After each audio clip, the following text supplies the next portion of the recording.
Sheilas and fellas, my dog Hank is the greatest but most hated PC building dog to ever live. Just look at these comments. Yo, Longface, build a 4K PC in under 1 hour and flip it for a profit or you will be exterminated, you stupid glizzy. What? Alright mate, how about we do you one better? Today Hank will attempt to build a PC in under 30 minutes, game with it in 4K and sell it for a fat paycheck. Let's do this thing. Starting off with the GPU, and we hit the jackpot with this baby. Micro Center open box strikes again, an RTX 5070 Ti white gigabyte model for $726. What a deal. It's semi-impossible to find these white models under $850 right now, but as we just said, Hank is the goat of PC building and flipping. This is a beautiful looking 3-fan gigabyte card. It's the Eagle variant, so not the highest end, but that doesn't matter, mate. Plus, it has an ARGB strip on it. Ooh la la. And the nice thing is, it's a 2-slot design, so it can fit into almost any case. It's shorter than Willy the Costco Glizzy. Great stuff. And of course, before we get started, here comes Hank to give it the mandatory sniff test. Alright mate, we've got all the parts ready to go. We will introduce them as we go along, but let's get the good old Apple Watch out here and get started in 3,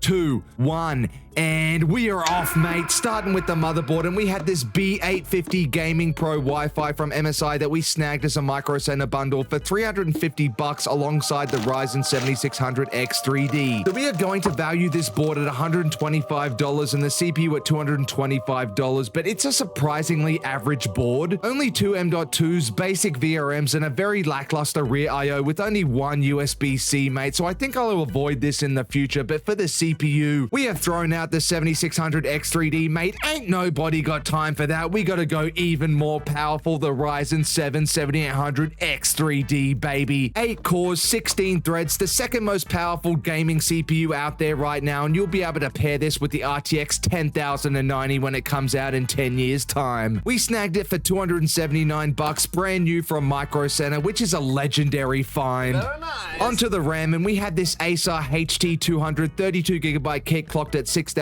mega transfers per second and timings of CL30, so this is a beast of a kit, mate. We got it brand new off Amazon for $84. I had no idea what was going on, and this was right before the RAM market went absolutely insane, so we must be Nostradamus because we got 8 of them. So these babies will help us survive the cold RAM winter that is about to befall upon us. For the M.2, we are stepping it up, mate. We ain't going with 1 terabyte anymore. It's 2025. It's time for 2 terabytes of Samsung 990 Pro. We got this baby open box off Amazon, a pack of 5 for $456 after tax during a sale, which equates to a total of $91 per drive, which is unbelievable. And thank God for that, mate, because now M.2 prices are going through the roof as well. What a terrible timeline to be living in for PC flippers and buyers. Next up, we move on to the cooling, and for strategy's sake, we don't need to throw on mounting brackets for the AIO, as we are going with this Thermalright Frozen Notte 360 white ARGB, which mounts directly onto the original bracket, so smart move, hanky panky. And unfortunately, to also save some time, no Infinity fans today. It makes me sick, but we have to do it. But despite that, this AIO is crazy good value. We got it brand new for $53 off Amazon, which is just utter bonkers, mate. Thermalright is the go when it comes to PC cooling. So our board is ready to throw into our case, and it only took us 3 minutes, mate. We are on track to finish this baby. But before we throw it in, let me introduce the case, and we are going with this Gamdius Atlas M1 that comes with this display down the bottom for the CPU and GPU temps for a cool $84. It also has 3 ARGB fans connected to an included ARGB hub and a USB 3 and USB-C connector on the front I/O, so pretty good value for $84. Yeet the motherboard into the case with no regard for human life, like a LeBron James chase down block. But hold on a second, where are my manners? Let me introduce you to the power supply, and yes, it's the Apevia Prestige 850 watt 80 plus gold tier C on the PSU tiers list, but it's the white edition, mate. It looks stunning. It has the 600 watt PCIe 5 cable, so we can hook it up directly to the 5070 Ti. The cables it comes with are also nice and are white, so it matches our case, so it saves us from having to get cable extensions. And mate, $77. This is the value king when it comes to PSU, so feel free to hate Apevia down below, but it'll be on deaf ears because this is the a budget goat. Don't get me started. Okay, so everything is hooked up to the motherboard. The radiator is in and we are at 16 minutes, so we are making great time, but I don't have time to show you squeezing out the thermal paste, so here it is. Great heavens, this is the worst application we have ever done, but we are on a time crunch, mate. Don't judge Hank. Throw the pump head onto the mounting bracket, screw it down little by little, and Michelle Obama is your father.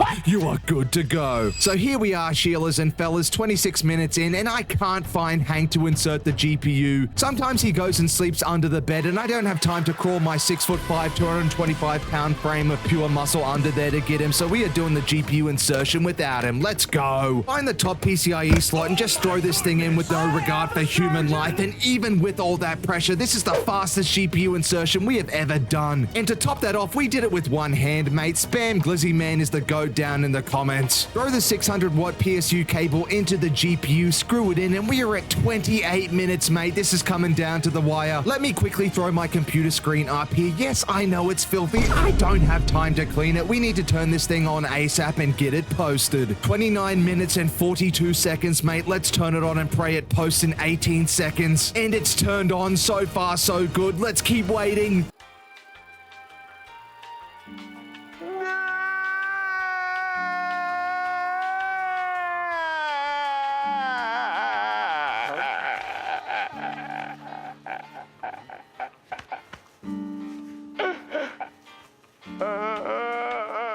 Not 1 minute, mate, and no post. I cannot believe it. It has been months since we have turned on a PC without getting a post. Let me go diagnose this thing. 2,000 years later. OMG, ladies and gentlemen, you are not going to believe this. We reseated the CPU and the RAM, reconnected all the PSU cables, and still nothing, but we were getting a boot light, so I was wondering what was happening here. We were using this monitor the other day on a laptop that had a HDMI cable, and right now we have a goddamn display port connected.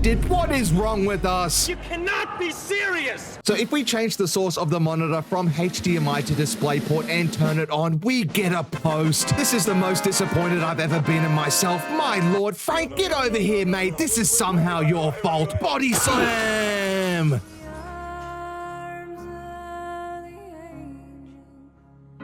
Alright, Sheilas and fellas, so we are into the BIOS 41 minutes later, which is still a legit time, but technically this thing was posting at 30 minutes, so I'm saying that we did it. Great success, mate. Fight me in the comments if you disagree, though. I'm always up for a scrap down there. Now, let me fix it up so it looks pretty and get Hank to do a proper turning on of this 7800X3D 5070 Ti gaming rig. Let's go.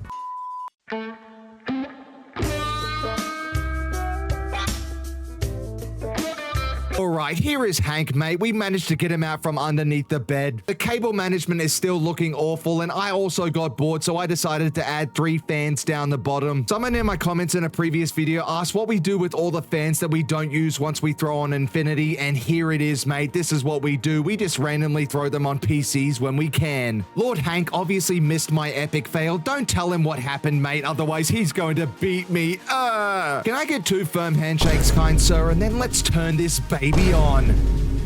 And look at this, ladies and gentlemen. The 30-minute 5070 Ti 7800X3D gaming PC is complete, and it's spitting rainbow ARGB puke at us, and I am about to have an epileptic fit. This computer is looking absolutely out of this world. I love how it turned out. Frank is smiling through the tears after that insane body slam we did. Sorry about that, mate. Feel better soon. And given the white aesthetic, we turn the ARGB to white and flip it to the side, and oh my lord, this thing is gorgeous. I know I say this every time, but this is the best looking PC we have ever built. It's currently showing the ambient temperature of the room, which is 21 degrees Celsius, so nice and chilly in here. But before we get into the price of this megalodon of a PC and whether or not we sold it for a fat profit, we must answer one question. Can it game at 4K without the help of upscaling? Well, let's go find out. Come on, Hank. Alright, dude and dudettes, it's time for the benchmarks. We won't spend too long on them because once again, the messages we got flipping this thing are out of this world insane, and I want to show you that. Starting off with Schedule 1, a game where Hank sells plants and minerals to lovely customers for an insane profit. We are playing it at 16K resolution with graphics set to cataclysmic. No upscaling, and we are getting 10 bajillion frames per second. Unbelievable stuff. We have a series playing this on Hank's gaming channel. As you can see, it's really popular. We get a ton of views. Go check it out. Episode 2 just dropped and the casino gameplay at the end goes hard. But by all means, feel free to ignore it if you hate this sausage. Moving on to our favorite benchmark, Battlefield 6, 1,000,000 times better than Black Ops 7. It's not even close. Fight me in the comments if you disagree. We have it set to 4K medium settings with no upscaling and no problem, mate. Just under 90 frames per second. And look at this sweaty glizzy just decimating people left, right, and center. But as we were sniping the pants off people, we noticed one giant problem. While we were playing, we noticed that the CPU temperatures were insanely high, 66 degrees on the GPU, which is nice, but 81 degrees on the CPU, only running at 49% with an AIO on it. Something wasn't right. We finished the game off with this insane headshot to finish with a sweaty victory, and lo and behold, we took the AIO off and we left the sticker on this thing. This is what happens when you try and build a PC on a time crunch while Hank is under the bed. Once we took the sticker off and threw the AIO back on, we were getting very good CPU temperatures of 62 degrees max. It still played exactly the same, however, just showing that you can leave the sticker on if you want this computer to explode. But anyway, Hank was still collecting souls and finished with an incredible 33 eliminations despite playing mainly as a sniper on this map. What a sweaty glizzy. Next up, we are again benchmarking Black Ops 7. Yuck. This game sucks, mate. It does run well though on this 5070 Ti 7800 X3D combo at 4K graphics with balanced settings. Well over 100 frames per second, but mate, the amount of times we get disconnected from servers coupled with the awful movement mechanics, yeah, hard pass on this one, buddy. Next up, Cyberpunk 2077, and surprisingly, the 5070 Ti could not handle this well at high ray tracing graphics with no upscaling at 4K. Only 27 frames per second and a stuttery mess. If we set the DLSS to quality, however, it doubles the frame rate to about 59, mate, and you can't tell the difference. Don't listen to people telling you not to use DLSS upscaling. If you can tell the difference with it set to quality, then you need to touch grass. Moving on to Marvel Rivals, playing with Hank's waifu Wanda on 4K high settings, no upscaling, and we get a cool 92 frames per second. It felt smoother than a freshly paved sidewalk, and Hank dunked all over everyone, but once again, no MVP. You're losing your touch, sausage. Next up, F125. We are just using the standard benchmark mode in this because we ran out of time to test it on our sim rig, and unfortunately, it sets it to Ferrari, which we would never drive. We are an Oscar Piastri glazer. Please pray for his success this weekend. The championship is slipping away.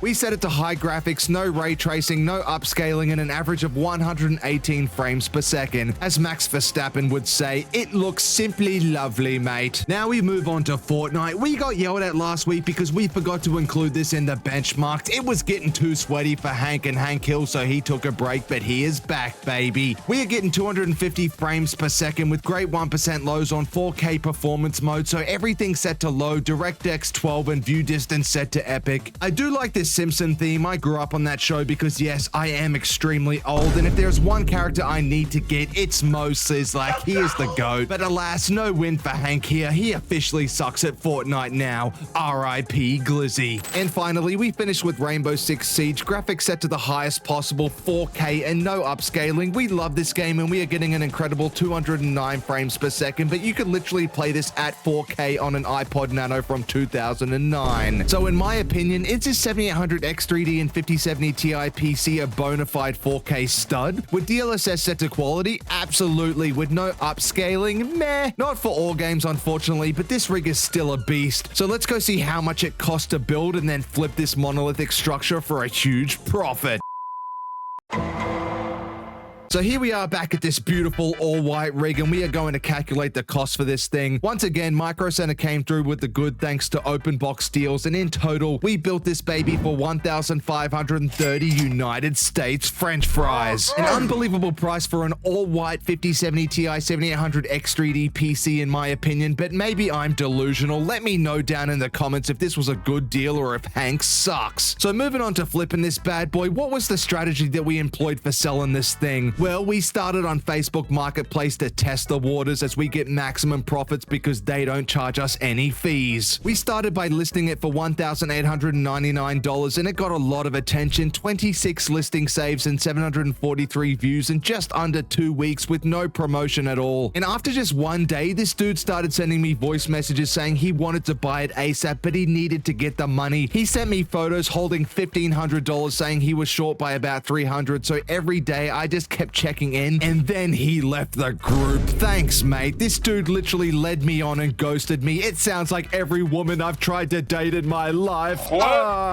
Anyway, let's see what other great offers we had. I'm sure they're good, right? $600 in a trade for this dude's RTX 3080 Alienware pre-built with an Intel 11700 and 1 terabyte of storage. Mate, I'd rather get probed by aliens than take that Alienware PC. Get out of here, you dud. What about this fella? How low can you get? What is this, a limbo contest? I ain't getting low. I'm getting out of here. And I finally had enough when this dude messaged $1,400 question mark. Mate, this is basically a brand new 5070 Ti with a 7800 X3D, 2 terabytes of storage, a 1000 watt power supply, and 32 gigabytes of DDR5 CL30 RAM during Ramageddon, and you're offering me $1,400? You better hope Hank doesn't see you at the dog park, mate, or you are getting it. So after all those failed attempts, we threw it on Jawa.gg for 1,999 United States hamburgers. It sold 2 days later to a dude out in Wisconsin, and in total we got a cool payout of $1,799.10, so not too shabby at all. We calculate the profit on this thing based on the fact that it cost us 1,530 United States clamshells. We made a cool $269 in profit. Not bad, but it's child's play compared to the $600 we made on that absolute megalodon of a PC we built last week. The video is in the top right corner. Go watch it right now. Me and the weenie love ya.